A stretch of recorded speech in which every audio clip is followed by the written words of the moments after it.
नमस्कार, आपका साथ हूं मैं राजीव शर्मा। आप देख रहे हैं इंडिया न्यूज उत्तर प्रदेश उत्तराखंड और आज हम बात करेंगे मिर्जापुर के गड़ौली धाम के संचालक बीजेपी प्रदेश सह प्रभारी सुनील ओझा की राजनीति सियासत की। दरअसल मिर्जापुर में गड़ौली के आश्रम में इन दिनों पत्रकारों का प्रवेश वर्जित है। ये वही आश्रम है जहां बीते दिनों बीजेपी के बड़े नेताओं का तांता लगा रहता था।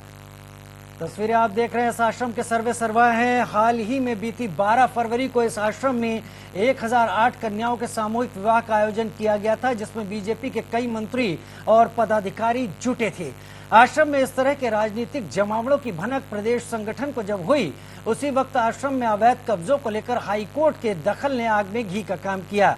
एक तरफ बीजेपी ने अपने नेताओं को आश्रम से दूरी बनाने को कहा, तो दूसरी तरफ बढ़ते दबाव की वजह से आश्रम प्रबंधन ने खुद ही कुछ हिस्सों पर बुलडोजर भी चलवा दिया।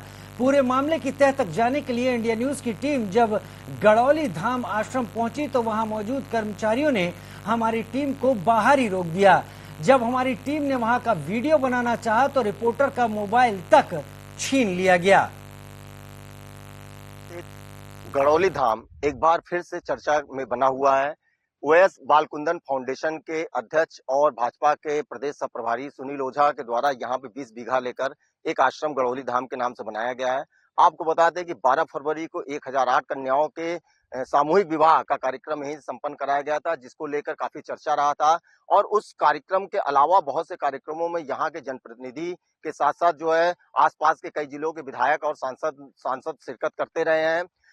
यह बात भाजपा के जो नेतृत्व को बुरा लगा है। भाजपा इसका राजनीतिक केंद्र और टिकट के लिए भी लोगों का यहाँ पे आना जाना बराबर लगा रह रहा है। तो जो भाजपा के शीर्ष नेतृत्व है उनको यह बात कहीं ना कहीं खटक रही है कि पार्टी का और राजनीति का एक केंद्र बनाना, एक टिकट बांटने का केंद्र बनाने के रूप में इसको विकसित किया जाना काफी खल रहा है, जिसको लेकर जो है शीर्ष नेतृत्व ने यहाँ पर सभी पार्टी के बड़े पदाधिकारियों को और जुड़े नेताओं को, प्रतिनिधियों को आने के लिए मना किया है। बहुत चर्चा का विषय है। हालांकि इस पे कोई कुछ कहने से बच रहा है, चूंकि अनुशासन का मामला है पार्टी के गाइडलाइन से, तो इसलिए इस पे लोग बोलने से बच रहे हैं। मगर एक बार फिर ये धाम जो है इसलिए चर्चा में है क्योंकि यहाँ पे जो है राजनीति का केंद्र बनाया जा रहा था और कहीं ना कहीं से ये टिकट बांटने के लिए यहाँ से लोगों की जो भीड़ लग गई थी, उसको देखते हुए शीर्ष नेतृत्व ने ऐसा कदम उठाया है। गड़ौली धाम से इंडिया न्यूज के लिए आकाश दुबे की रिपोर्ट। कौड़ियों के भाव खरीदी हुई गंगा किनारे की जमीन और अवैध कब्जे वाली ग्राम सभा की तमाम जमीनों को मिलाकर ये 5 स्टार आश्रम देखते ही देखते सत्ता का केंद्र बन गया। दिन रात मंत्रियों, नेताओं और बीजेपी पदाधिकारियों का यहाँ आना आम बात हो गई। बस यहीं से शुरुआत हो गई नजर पर चढ़ने की।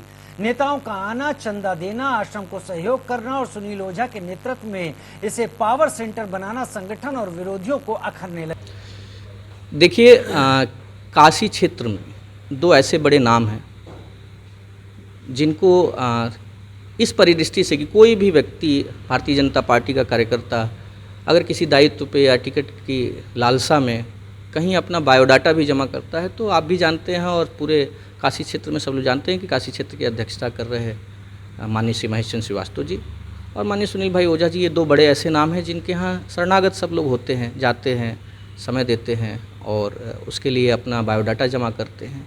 रही बात अनुदान की या उसकी, तो गड़ौली धाम ही एक ऐसा धाम बन गया था जहाँ पे अब दान पेटी वहाँ लगी हुई है, ठीक है, और वहाँ पे दान की आवश्यकता भी है, जाहिर सी बात है, क्योंकि वो एक धाम की जगह है, एक पूजनीय जगह बनाई जा रही है, वैदिक स्कूल, धर्मशाला। और ये तो जो लोग माननीय सुनील भाई ओझा जी थोड़े वहाँ दक्षिणा मांगेंगे, किंतु बात तो ये है कि जो जा रहा है और उसको आंतरिक लालसा है किसी चीज़ की, राजनीतिक लालसा है, तो उसको लग रहा है कि ये हमारे अग्रज और ये इतने बड़े दायित्व पे हमारे आदरणीय हैं तो ज़रूर मेरी मदद करेंगे। कहीं ना कहीं तो बिना बोले भी बहुत सी चीज़ें हो जाती हैं। उससे नाराज़ हो जाएं कि हेमंत राज जी ने चैनल पे आके क्यों ऐसी बात कह दी, ये तो नहीं करनी चाहिए। तो मैं आपके माध्यम से शीर्ष नेतृत्व से निवेदन भी करूँगा कि हमारी सुरक्षा की दृष्टि से ये ध्यान दिया जाए कि कहीं ऐसा ना हो कि हमने भाई किसी वरिष्ठ जन के बारे में कुछ कह दिया और कुछ क्या मतलब जो सामाजिक उत्थान के लिए आवश्यक था कहना, कार्यकर्ताओं को एकजुट करने के लिए आवश्यक था कहना, 2024 के लोकसभा चुनाव को देखते हुए एक साथ काम करने के लिए आवश्यक था कहना, वो मैंने कहा अगर मेरी सुरक्षा में आपको लग रहा कुछ है कि आपकी सुरक्षा में कहीं ना कहीं चूक हो जाएगी? हाँ बिल्कुल बिल्कुल, ये मुझे अब तो मैं व्यंग्यात्मक रूप से नहीं कह रहा हूँ, ये तो व्यक्तिगत रूप से कह रहा हूँ कि ज़रूर अभी ये जैसे ही आप ये बाइट चलाएंगे हर जगह, बहुत तेरे चैनल वाले भी मांग के ऐसे भी चलाएंगे जो उनको मिलेगी ये चीज़, तो कोई ये मसालेदार चीज़ नहीं है। ये कार्यकर्ताओं को, भारतीय जनता पार्टी के काशी क्षेत्र और पूर्वांचल उत्तर प्रदेश के कार्यकर्ताओं को एकजुट करने के लिए मुझे ये निर्णय लेना पड़ा कि आपने इनवाइट किया और भी चैनलों ने इनवाइट किया है तो मुझे बोलना पड़ा, किंतु सुरक्षा की दृष्टि से मैं आपसे गुहार लगाऊंगा कि आश्रम पर स्थानीय लोगों ने जो गंभीर आरोप लगाए हैं उनकी जानकारी के लिए हमने मामले से जुड़े वकील से भी संपर्क किया। फाउंडेशन का जो बना है तो धाम धाम लोग कहते हैं, आश्रम कहते हैं, गड़ौली धाम, ये क्या है इसका? धाम नहीं, मझवा क्षेत्र का गड़ौली एक ग्राम सभा है और गंगा जी के किनारे की जमीन इन्होंने जो है ग्रामीणों से औने पौने दामों पर ले करके एक अपना आश्रम का नाम दे करके ट्रस्ट का धाम का नाम दे करके ये अपना आश्रम बना रहे हैं। और गड़ौली तो सामान्य जैसे सारे गांव हैं वैसे गांव हैं, वहाँ तो कोई धाम है नहीं। धाम तो अगर कोई देवी देवता पहले से प्रतिस्थापित होता और लोग पूजा अर्चन करते तो माना जाता कि गड़ौली कोई धाम है। वो तो सामान्य गांव है, धाम कहाँ है? वो धाम किसे कहते हैं? अगर धाम किसी गांव की में जमीन की घेराबंदी करके उसका धाम नाम रख दिया जाए तो वो धाम हो जाएगा। धाम तो विंध्यवासिनी धाम है, बाबा विश्वनाथ धाम है, मैहर धाम है, वैष्णो देवी धाम है। गड़ौली क्या है? हमारे समझ में तो नहीं आ रहा है कि गड़ौली कोई धाम है। गड़ौली कोई देवी देवता का नाम है? किसी देवी देवता का वह स्थान होता तो उसके नाम पर यह होता कि फला धाम गड़ौली। गड़ौली तो ग्राम सभा है। आपने सुना एडवोकेट को, वहीं एसडीएम सदर चंद्रभानु सिंह ने पूरे मामले पर क्या कुछ कहा, ये सुनते हैं। ये बिल्कुल निराधार है। वहाँ पर आश्रम की निजी जमीन है, हमारा गांव समाज का भी नंबर है। चूंकि बहुत बीहड़ टाइप का है, वहाँ कहीं मेड़े नहीं हैं, तो किसी व्यक्ति ने PIL की हिम्मतुंजय सिंह नाम का कोई व्यक्ति है, हमको काउंटर लगाना था, इसलिए मैंने लेखपाल को भेजा था कि नाप लें, देख लें, कहीं ऐसा तो नहीं उनमें कहीं अतिक्रमण हो। तो करीब थोड़ा बहुत 4-6-10 फीट का अंतर आ रहा था। क्योंकि वहाँ बीहड़ है, मेड़ नहीं है, तो भ्रमवश उन्होंने निर्माण कर लिया था, उनको पता भी नहीं था, तो उन्होंने अपना मेरे ख्याल से उसको हटा लिया है। क्योंकि हमारे यहाँ से हटाने कोई नहीं गया, उन्होंने 100 मोटो जितना आ रहा था तो अपना पीछे कर लिया है। तो अभी तो वहाँ बुलडोजर वगैरह चलाया जा रहा है, काफी जमीन। ये मुझे जानकारी नहीं, बुलडोजर ना हमारे द्वारा भेजा गया ना हमारे किसी स्टाफ द्वारा भेजा गया। क्योंकि काउंटर लगाना था तो मैंने कहा माननीय उच्च न्यायालय का मामला है, क्लियर कर लो, कहीं ऐसा तो नहीं आ रहा है। तो थोड़ा बहुत कहीं चूंकि मेड़े वहाँ है नहीं, बीहड़ टाइप का इलाका है, तो भ्रमवश मतलब अज्ञानता बस उनके द्वारा कुछ हमारा एरिया आ गया था। तो जब पैमाइश करके क्लियर कर दिया गया तो उन्होंने अपने आप हटा लिया है। बाकी प्रशासन द्वारा किसी प्रकार की कोई तोड़फोड़ की कार्रवाई न की गई है, न हमारे संज्ञान में है। लेकिन मुझे मीडिया के माध्यम से ही पता चला है कि हाँ, उनके द्वारा। गुजरात से लेकर गंगा किनारे तक का सुनील ओझा का सफर विवादों से घिरा रहा है और अब नया विवाद उनके आश्रम को लेकर खड़ा हो गया है। आश्रम में अवैध कब्जे को लेकर स्थानीय लोगों का विरोध और पैरेलल पावर सेंटर बनाने की कोशिश को लेकर संगठन और पार्टी की नाराजगी आने वाले वक्त में किस पर कितनी भारी पड़ेगी, ये देखना अभी बाकी है। सर, मिर्जापुर में जो अतिक्रमण हुआ उस पर भाजपा कार्यकर्ता अपना नाराजगी जता रहे, ऐसा क्यों सर? मुझे मिर्जापुर के किस अतिक्रमण की बात आप कह रहे हो, मुझे जानकारी नहीं। आपको जानकारी नहीं? क्लियर करिए कि कहाँ का विषय है। सर, हाई कोर्ट ने आदेश दिया है कि जो मिर्जापुर में आश्रम बना वो अवैध जमीनों पर बनाया गया, किसान और उनके। ऐसा है, हमारी पार्टी का स्टैंड क्लियर है। अलग अलग संस्थाओं को अपने आश्रम इस तरह की धार्मिक गतिविधि करने का अधिकार है और अगर उन्होंने अनैतिक कोई काम किया होगा तो माननीय न्यायालय को अधिकार है उसमें निर्णय पारित करने का। मिर्जापुर की ये बात है जहां पर हमारे संवाददाता भी पहुंचे थे और उन्होंने बाहर से इस बारे में बताने की कोशिश की, दिखाने की कोशिश की कि यहाँ पर क्या कुछ हो रहा है। हालांकि जो एसडीएम है उनका कहना है कि उन्होंने वहाँ की पैमाइश के लिए भेजा था, पता चला था कुछ 8-10 फीट का हिस्सा ज्यादा उनके पास आ रहा है। उन्होंने ये बताया कि उसे खुद ही उनकी तरफ से कम कर लिया गया, लेकिन ऐसी बातें उठने लगी कि यहाँ पर एक पैरेलल पावर सेंटर बनाए जाने की कोशिश की जा रही है। अब इसे लेकर पार्टी की कितनी भ्रकुटी या भौएं टेढ़ी होती हैं वो देखना होगा।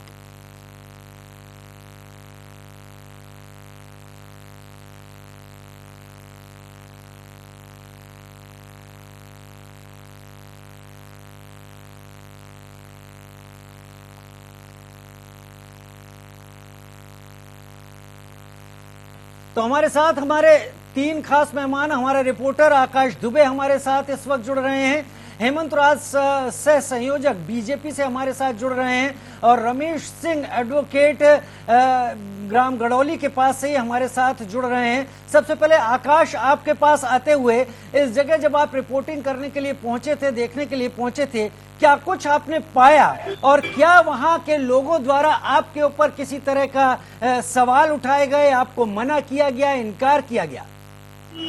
बिल्कुल बता दें कि जिस तरीके की ये गड़ौली आया, पिछले काफी समय से यहाँ पे बहुत तमाम तरह की एक्टिविटीज की जाती रही है और उस एक्टिविटीज में पिछले 12 फरवरी को जब सामूहिक कन्याओं का विवाह हुआ 1008 कन्याओं का, उसके बाद से जो है बीजेपी के उच्चाधिकारी पदाधिकारियों का ध्यान इस ओर गया कि इस तरीके की एक्टिविटी जहाँ की जा रही है, एक राजनीतिक सेंटर और एक जो है पावर सेंटर का निर्माण किया जा रहा है।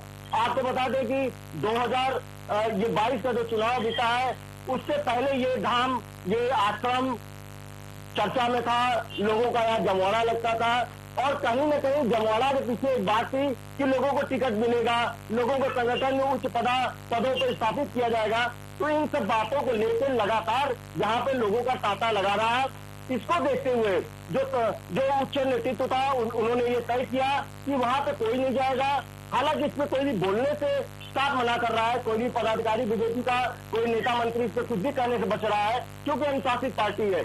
मगर सबसे बड़ी बात है कि गंगा किनारे इतना बड़ा आश्रम डेवलप हुआ, इतने बीघे जमीन खरीदा गया, मगर ग्राम समाज की जमीन को भी उन्होंने ले लिया। एसडीएम का कहना है कि उनको जानकारी नहीं थी। इतने उच्च पदों पर बैठे और जो अनुशासित पार्टी जो पूरे देश में, प्रदेश में ये बात कहती है कि हमारे लोग बहुत ही सुस्ता से काम करते हैं, उनके लोगों के द्वारा इस तरीके की बातें की गई।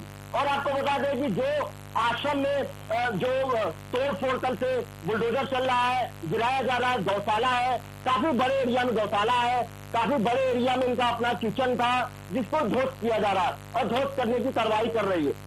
कल जब इंडिया न्यूज की टीम घटनास्थल पहुंची, आश्रम में जाने का, देखने का कि क्या हो रहा है, क्यों ऐसा हो रहा है, जानना चाहा, तो तथाकथित सिपाही जो वहां पे आश्रम में तैनात थे उनके द्वारा रोका गया कि आप यहाँ पे प्रतिबंधित है।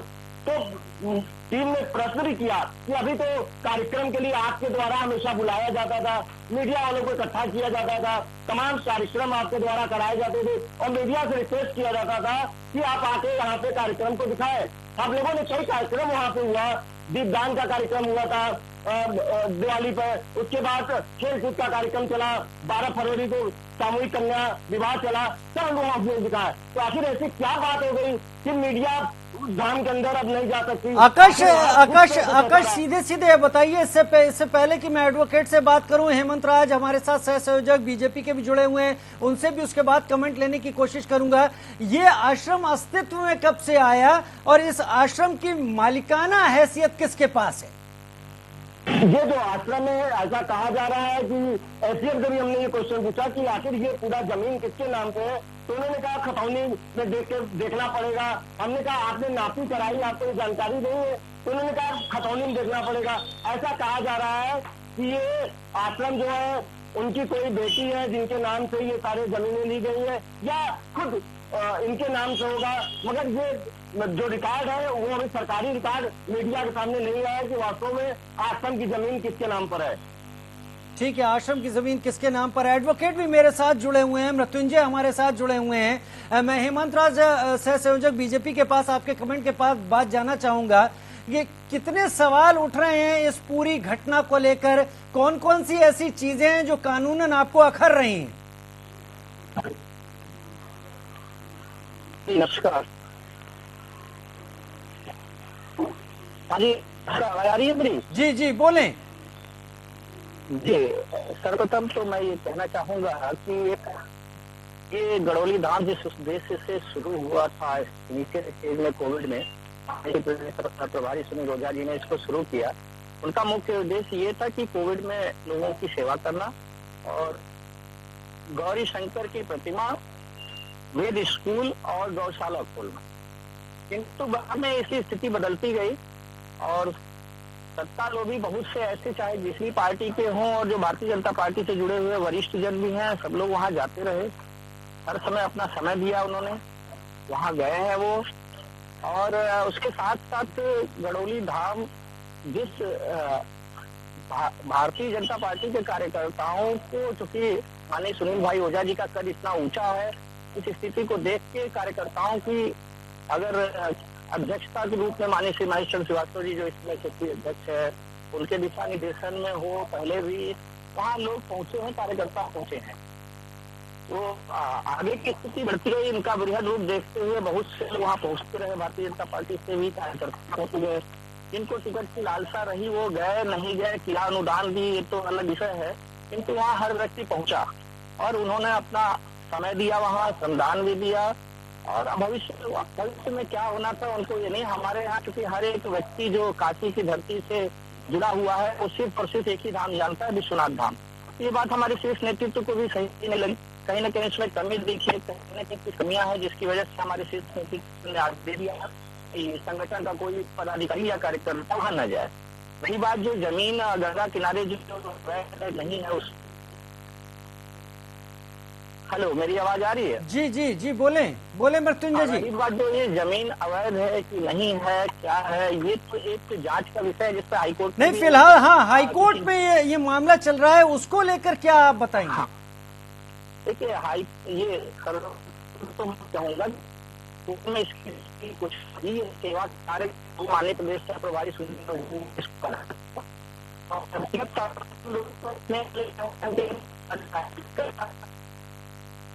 या चाहे पार्टी का अच्छे कार्यकर्ता हो, क्योंकि चुनाव अधिक था तो कार्यकर्ता लालसा में तो गए ही वहाँ, लेकिन साथ ही साथ ये सोचना जो वरिष्ठ अधिकारियां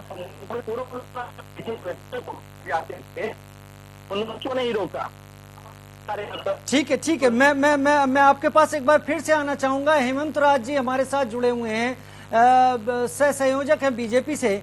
हेमंत जी, इस विवाद को पार्टी और आप लोग किस तरीके से देख रहे हैं?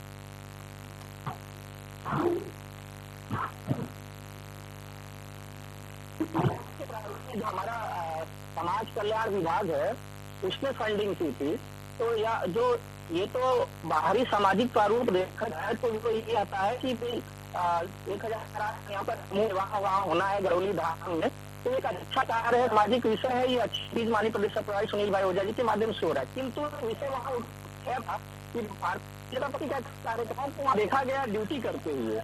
तो बात ये आ रही है कि हम कार्यकर्ता भाजपा के जो शीर्ष नेतृत्व ने हमें भारतीय जनता पार्टी में जोड़ा है, वो कोई भी एक भारत के पदाधिकारी को जोड़ के अगर हम उसमें उनके व्यक्तिगत किसी फाउंडेशन या एनजीओ में जोड़ के अपना भारतीय जनता पार्टी को देने वाला श्रमदान समय जो है वो हम वहाँ व्यर्थ करें, ये उचित नहीं। ये बात हमारे शीर्ष नेतृत्व को कहीं ना कहीं खटकी है। और रही बात समाज कल्याण का जो बैनर है वहाँ पे, वो बिल्कुल नहीं था। जो भी 1008 कन्याओं को जो विवाह हो रहा है वहाँ या जो हुआ है वहाँ, उसमें कोई आपत्ति नहीं है। कोई भी संगठन, कोई भी संस्था, गैर सरकारी संस्था ये सब कार्य कर सकती है, किंतु क्योंकि ये सरकारी फंड से या सरकार का योगदान रहा है उसमें, तो उसमें सरकार का भी बैनर और सरकार की चीजें उसमें होनी चाहिए। शायद कहीं न कहीं ये बात हमारे शीर्ष नेतृत्व को खटकी है और इस वजह से इस पे कुछ न कुछ बात हुई है। तो क्या आप उम्मीद कर रहे हैं? मैं उम्मीद कर रहा हूं इस वक्त हेमंत राज जी मुझे जवाब दे रहे हैं। हेमंत राज जी, आपको लग रहा है कि इस पर पार्टी कुछ एक्शन ले सकती है आगे चलकर? बहुत ही बड़ा विषय है कि अभी काशी के जितने भी कार्यकर्ता हैं, चूंकि 2024 का चुनाव है और हमारे मन में सिर्फ मोदी और योगी हैं, और माननीय मोदी जी और योगी जी के कुशल नेतृत्व में हम लोग इतना अच्छा कार्य कर रहे हैं। पूरे भारतवर्ष में हम लोगों ने प्रधानमंत्री जी के नेतृत्व में इतनी योजनाएं हैं जो कि छोटे से छोटे अंत्योदय तक के लक्ष्य को हमने प्राप्त किया, जिनको संतुष्टि मिली है। अगर इस बीच में ऐसी कोई भी चीज जो काशी में विश्वनाथ धाम से ऊपर नहीं है, ये सबसे मेन बात तो ये है। शायद कहीं ना कहीं ये बात हर कार्यकर्ता को परेशान कर रही थी, किंतु एक कद ऊंचा होने की वजह से और शीर्ष नेतृत्व के कई पदाधिकारी, जैसे हमारे संगठन है माननीय क्षेत्रीय अध्यक्ष श्रीवास्तव जी क्षेत्र अध्यक्ष, उन्होंने भी कहीं मना नहीं किया किसी को, सब लोग जाते आते रहे। तो क्या ये पहले से भी पार्टी को, बट इसका जो बाद में पता चला है कि जो ये बृहद रूप ले रहा है, कहीं ना कहीं कुछ कमी है, इससे हमारे संगठन को नुकसान हो सकता है, हमारी पार्टी को नुकसान हो सकता है, तो ऊपर में हम कहीं कोई ना जीते। ठीक है हेमंत जी, ठीक है। मैं एडवोकेट मृत्युंजय से अब बात करना चाहूंगा। मृत्युंजय जी, इस पूरे मामले को लेकर जो कुछ भी हाईकोर्ट में चल रहा है, क्या उसके चलते हाईकोर्ट कड़े कदम उठा सकता है? आपको ऐसा लगता है? जी, हाईकोर्ट जो है कि आदेश दिया हुआ है कि वहाँ से बुलडोजर करा के उसको गिराया जाए, लेकिन ये लोग गिराना नहीं चाहते थे। शनिवार को जब आदेश आया अधिकारियों के पास, तब जाके उसको संडे को गिराया गया। इसके बाद तो कृत्रिम धाम बनाया जा रहा है, वहाँ व्यापार किया जा रहा है। जितने भारतीय जनता पार्टी के कार्यकर्ता पदाधिकारी हैं जी, उनसे करोड़ों अरबों रुपया लिया जा रहा है और पैसा उसी धाम में लगाया जा रहा है सिर्फ टिकट के नाम पे कि आपको टिकट दिया जाएगा, आपको न्याय जो है कि इसमें निकाय चुनाव लड़ाया जाएगा, इन नामों से ऐसा वसूली का कार्य किया जा रहा है। और वो कोई धाम नहीं था। इसके बगल में 70 साल पुराना योगेश्वरानंद मठ है, प्राचीन मंदिर है, ये कोई प्राचीन मंदिर नहीं है। इसको जो है अभी 1 साल हुआ है बना के गरौली धाम। ठीक। गरौली धाम कोई धाम वाम नहीं है, गरौली ग्राम सभा है, उसी जी। ग्राम सभा का निवासी है। तो पार्टी कुछ भी कह रही हो, एडवोकेट अपनी बात कह रहे हैं, हमारे संवाददाता अपनी बात कह रहे हैं, इस सब में तय अब आगे जिस तरीके की कार्रवाई अब कोर्ट में भी चल रही है, उस पर शायद प्रशासन को भी जवाब देना पड़ेगा। बहुत शुक्रिया आप तीनों का हमारे साथ जुड़ने के लिए, इस चर्चा में शामिल होने के लिए। फिलहाल एक छोटे से ब्रेक का वक्त तो चला है, जल्द हाजिर होते हैं।